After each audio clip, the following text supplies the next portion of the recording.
আজকে আমাদের মাঝে উপস্থিত হয়েছেন সময়ের সেরা অভিনেতা, পরিচালক, প্রডিউসার, কাহিনীকার, ব্যবসায়ী ইত্যাদি ইত্যাদি অনন্ত জলিল।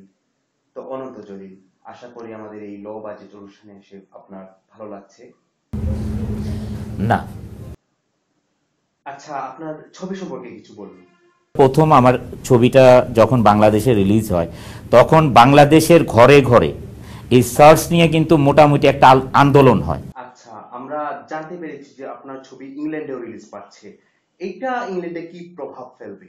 ইংল্যান্ডকে ধ্বংস করে দিবে, কিন্তু ছবি দেখে তো সবাই দৌড়ায় পালায় যায়, তাও গুলি করতে করতে।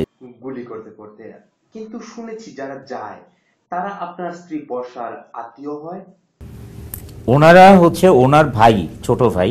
আচ্ছা, আপনার পরবর্তী ছবির নায়িকা সম্পর্কে বলুন। অবশ্যই বর্ষা। ওইটাতে কিন্তু বর্ষা নাই, তাহলে নায়িকাকে? দুইটা নায়িকা, আমি এবং বাপ্পারাজ। আপনার ইংরেজি কবে ঠিক করবেন? মানে কখনোই এটার ব্যাপারে আমি প্ল্যান করিনি।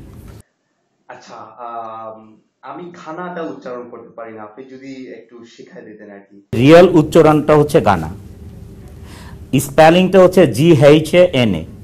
এটা হেইসটা অলওয়েজ সাইলেন্ট থাকবে, যখন উচ্চারণ করবেন তখন হচ্ছে গানা। শুনেছি এবার বর্ষা ভবিষ্যতে গানায় হানিমুনে যাবেন। মানে আমি এই জায়গায় আমি পৌঁছাবো। আর আরেকটা জিনিস, আপনার ছবিতে শুধু আপনি হিরো থাকেন, অন্যদের নেন না, এই ধরনের দুই নম্বরের কাজ করেন কেন শুধু? দুই নাম্বার ব্যাপার হচ্ছে আমি বাংলাদেশকে কাউকে আমি ছবি ইনভেস্ট করব, তারা কাজ করবে, এই ধরনের হিরো আমাদের দেশে এখনো হয়নি। আচ্ছা, কিং খান শাকিব খান সম্পর্কে আপনার কি ধারণা?